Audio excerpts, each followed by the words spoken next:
सुनीता रसोई में पालक की सब्जी बना रही थी। सब्जी तो बहुत कम है और खाने वाले 7 लोग। अब कैसे इतनी सी सब्जी में सबका पेट भर पाएगा। तभी सुनीता की सास मेनका वहाँ आती है। बहू, खाने की व्यवस्था हुई कि नहीं? माँ जी, सब्जी बहुत कम है। तो दूसरी कोई और भी सब्जी बना ले। कैसे बनाऊं माँ जी, घर में सब्जी ही नहीं है। ये आज बाजार गए थे तो वहाँ सब्जियों के दाम ज्यादा देखकर ये बस पाव किलो पालक की सब्जी ही लेकर आए। एक तो गरीबी हमें जीने नहीं दे रही, ऊपर से इस महंगाई ने नाक में दम करके रखा है। एक काम कर बहू, राशन के जो चावल है ना, तू थोड़े वही बना ले। मेनका बाहर चली जाती है। भगवान जी, आखिर क्यों हमें इतनी परेशानियों का सामना करना पड़ रहा है। थोड़े समय बाद सुनीता बाहर आती है तो बाहर उसके इस एक कमरे के ससुराल में उसके सास ससुर, 2 ननद, दादी सास और पति ये सब थे। सुनीता के ससुराल वाले बड़ी गरीबी में अपना जीवन बिता रहे थे। तभी सुनीता सबको खाना देती है। भाभी, थोड़ी और दीजिए ना मुझे सब्जी, मुझे बहुत भूख लगी है। सब्जी थोड़ी ही बनी है रिया, तुम चावल खा लेना। रोज रोज चावल नहीं खाया जा रहा मुझसे भाभी। अनुज बेटा, अगर तुझे इस गांव में कोई काम नहीं मिल रहा है तो तू शहर जाकर काम कर बेटा। आखिर कब तक ऐसे चलेगा? इतना बड़ा परिवार है हमारा, कैसे होगा सबका पालन पोषण? आप ठीक कह रहे हो दादी। वैसे भी इस गांव में कुछ नहीं रखा है। एक कारखाने में बड़ी मुश्किल से काम मिला था, वो भी बंद हो गया। अनुज बेटा, शहर में मेरा एक दोस्त है हरीश, तू उससे जाकर मिल। वो तुझे वहाँ कोई अच्छा सा काम दिला देगा। ठीक है बाबा, मैं कल ही शहर चला जाता हूँ। अगर वहाँ अच्छा काम मिल जाता है तो मैं वहीं किसी किराए के मकान में रह लूंगा और आपको महीने के महीने पैसे भेजता रहूंगा। अनुज के पास इस समय कोई काम नहीं था। अगले दिन अनुज एक बस में बैठकर शहर की ओर जा रहा था। तभी अचानक उस बस में आग लगने से बस में बैठे सभी यात्रियों की मौत हो जाती है। उन सब यात्रियों में अनुज भी था। अनुज की मौत की खबर सुनकर पूरे परिवार में मातम सा छा जाता है। जैसे तैसे सब एक दूसरे को संभाल कर हिम्मत देते हैं। कुछ दिनों बाद सब घर में बैठे थे। माँ जी, सारा राशन तो खत्म हो गया, अब मैं खाना कैसे बनाऊं? बहू, हमारे पास तो 1 पैसा नहीं है। जब से अनुज गया है इस घर में सांस लेना भी हमारा मुश्किल हो चुका है। मैं अपने किसी जान पहचान वाले से कर्ज मांग कर लाता हूँ।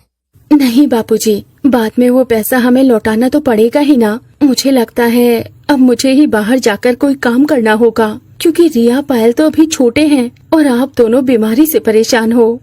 पर बहू, तू करेगी क्या? कोई न कोई काम तो मिल ही जाएगा माँ जी। अब परिवार के गुजारे के लिए कुछ तो करना ही होगा। तभी सुनीता गांव में अलग अलग जगह जाकर काम मांगती है, पर छोटा गांव होने के चलते वहाँ कोई भी सुनीता को काम नहीं दे रहा था। सुनीता एक पेड़ के नीचे आकर उदास बैठ जाती है। भगवान जी, अगर मुझे काम नहीं मिला तो मेरे परिवार का गुजारा कैसे होगा? हम गरीबों की सहायता कीजिए भगवान जी, मुझे कोई काम दिला दीजिए। तभी सुनीता एक बड़े घर के पास जाती है, जहाँ बाहर एक बोर्ड पर लिखा था, यहाँ एक काम वाली बाई की जरूरत है।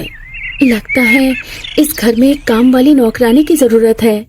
सुनीता उस घर के अंदर जाती है। अंदर से घर काफी बड़ा था। तभी वो उस घर की मालकिन सुजाता से बात करती है। हाँ, हमें एक काम वाली नौकरानी की जरूरत है, जो घर की सफाई के साथ साथ कपड़े धोना, बर्तन धोना, खाना बनाना ये सब भी कर सके।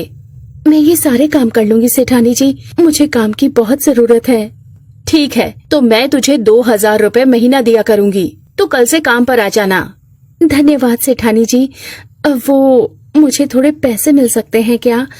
वो क्या है ना, इस समय घर में बिल्कुल भी राशन नहीं है। तभी सुजाता सुनीता को कुछ पैसे देती है और सुनीता थोड़ा राशन घर लेकर जाती है और सबको अपने काम मिलने की बात बताती है। चलो, अच्छा हुआ बहू कि तुझे काम मिल गया। अगले दिन सुनीता सुजाता के घर जाकर सारा दिन काम करती है। अब इसी तरह दिन प्रतिदिन बीतने लगे। एक दिन सुनीता सुजाता के घर की सफाई कर रही थी, तभी उसे कई सारे सब्जियों के बीज दिखाई दिए। सेठानी जी, ये बीज किस चीज के हैं? वो बीज तेरे सेठ जी लेकर आए हैं, वो खेत में इस बार सब्जी उगाने वाले हैं। सब्जी के दाम तो इस बार आसमान छू रहे हैं सेठानी जी। अच्छा किया जो सेठ जी इस बार सब्जी उगा रहे हैं। सुजाता का पति गांव में खेती करता है। अगर मैं भी अपने आंगन में सब्जी उगाऊंगी तो हमें भी थोड़ी सब्जी मिलती रहेगी। एक काम करती हूँ, सेठानी जी से थोड़े बीज ले लेती हूँ। शाम के समय सुनीता सुजाता से थोड़े बीज लेकर घर आती है और अगले दिन उन्हें अपने घर के आंगन में बोती है। बहू, ये क्या बो रही है तू? माँ जी, ये सब्जियों के बीज है। अगर सब्जी निकल आई तो हमारे लिए ही अच्छा है ना। वैसे भी इतनी महंगी सब्जियाँ कहाँ खरीदी जा रही है हमसे। हाँ, वो तो है। अब इसी तरह दिन बीतने लगे। सुनीता अपनी कम कमाई में बड़ी मुश्किल से अपने ससुराल वालों का गुजारा करने लगी। अब बीच बीच में जब उसे पैसों की जरूरत होती थी तो वो किसी से कर्ज ले लेती थी। एक शाम सुनीता राशन लेने गांव के शामू की दुकान पर गई। शामू भाई, थोड़ा राशन उधार मिल सकता है क्या? मैं 1 तारीख को आपके पैसे दे दूंगी। सुनीता बहन, मैं पहले ही आपको 1000 रुपए का राशन उधार दे चुका हूँ। अब पहले आप वो पैसा लौटाइए, उसके बाद ही मैं आपको उधार राशन दूंगा। मुझे भी अपनी दुकान में माल भरना पड़ता है। अभी 1 तारीख को 10 दिन बाकी है शामू भाई, और घर में जरा भी राशन नहीं है। तभी शामू इस बार सुनीता को उधार देने से मना कर देता है। अब आंगन में जो उसने सब्जी उगाई थी वो अब काफी बड़ी हो चुकी थी। मेनका और उसकी बेटियां इन सब्जियों का बहुत अच्छे से ध्यान रख रही थी। एक शाम मेनका और सब आंगन में अपनी सब्जियों के पास बैठे थे। बहू, अब कल हम सब्जियों की कटाई शुरू कर देंगे। देख कितनी अच्छी सब्जियां आई हैं।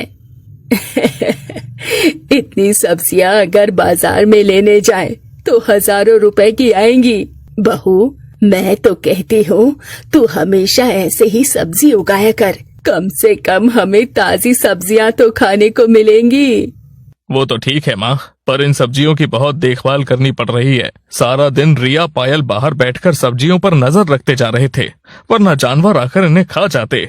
हाँ, वो तो है। आज जो ये सब्जियां सही सलामत है ना, ये रिया और पायल की वजह से ही है। सब्जियों में गोभी, मेथी, पालक, हरी मिर्च, धनिया, बैंगन, ये सब थे जो काफी सारे थे। इसका मतलब हमें ऐसी जगह सब्जी उगानी होगी जहाँ बकरियों या किसी और जानवर का खतरा ना हो। पर ऐसी जगह कहाँ हो सकती है जहाँ बकरियाँ चाहकर भी ना जा पाए। सब सोचने लगते हैं, अरे हाँ, हमारे घर की छत है ना, हम छत पर सब्जियाँ उगाएंगे। हाँ बहू, सही कहा तूने। वहाँ तो कोई जंगली जानवर भी नहीं आ पाएगा। ठीक है, तो हम सब्जियों की खेती छत पर ही करेंगे। बहू, तू सुजाता बहन से और बीज ले आना। अगले दिन सुनीता सुजाता से और बीज लाकर छत पर उन्हें बो देती है। रात का समय। माँ जी, ये सब्जियाँ तो बहुत सारी हैं। हम इनमें से थोड़ी सब्जियाँ बेचकर राशन ले आते हैं और बाकी सब्जियाँ घर के लिए रख देते हैं। ठीक है बहू। अगले दिन शाम में सुनीता छत पर मिट्टी में पानी डाल रही थी। तभी उसकी नजर अपने घर के पड़ोस वाले घर पर पड़ती है, जिसकी छत काफी बड़ी थी। शर्मा काका के घर की छत तो कितनी बड़ी है, इस पर तो आधा खेत भरकर सब्जियां उगाई जा सकती हैं। तभी शर्मा के घर की छत पर शर्मा की पत्नी शीतल आती है। क्या बात है सुनीता बहू, तूने तो छत पर ही खेती कर ली। जी काकी जी, क्या करें, अब गरीबी के कारण सब्जियां खरीदी नहीं जा रही, तो सोचा मैं खुद ही सब्जियां उगा लेती हूँ। पर ये छत इतनी छोटी है कि यहाँ बस थोड़ी ही सब्जियां उगाई जा रही हैं। काश कि हमारा घर भी आपकी तरह बड़ा होता तो हमें ज्यादा सब्जियां उगाने को मिल जाती। अगर तुम चाहो तो हमारे घर की छत पर भी खेती कर सकती हो, क्योंकि हमारा छत पर ज्यादा आना जाना नहीं है। सच काकी जी? हाँ, पर बदले में थोड़ी सब्जियां जरूर लूंगी तुमसे। जी जी काकी जी, जरूर। बहुत बहुत धन्यवाद आपका काकी जी। फिर क्या था, सुनीता शीतल की बड़ी छत पर भी मिट्टी डालकर वहाँ बीज बो देती है और रोज दोनों छत की मिट्टी को पानी देने जाती। अब कुछ ही दिनों में उस मिट्टी के अंदर से फसल निकलना शुरू हो जाती है। जैसे तैसे कुछ महीनों बाद सुनीता की कई सारी सब्जियां निकल आती हैं। वाह बहू, तूने तो कमाल कर दिया, हमें इतनी सारी सब्जियां मिल गई। ला बहू, मैं ये सारी सब्जियां बाजार में बेच कर आती हूँ, इसके तो काफी अच्छे दाम मिल जाएंगे हमें। तभी मेनका वो सारी सब्जियां भारी भरकम दाम में बाजार में बेच आती है। रात का समय, सब घर में थे। माँ जी, मैं छत पर और नई नई सब्जियों की खेती कराती हूँ, जिससे हमें और भी अच्छे दाम मिल सकते हैं। उसके बाद सुनीता के साथ पूरा परिवार सब्जियों की खेती करने का काम करने लगा और अब वो छत और आंगन में हर जगह सब्जियां उगाने लगे। अब इसी तरह कुछ ही सालों की मेहनत के बाद सुनीता और उसके ससुराल वाले सब्जियां बेचकर इतने अमीर हो जाते हैं कि वो एक बड़ा खेत खरीदकर उसमें खेती करने लगते हैं और सब्जियों के साथ साथ दूसरी फसल भी खेत में उगाते और सभी खुशी खुशी अपना जीवन बिताने लगते हैं।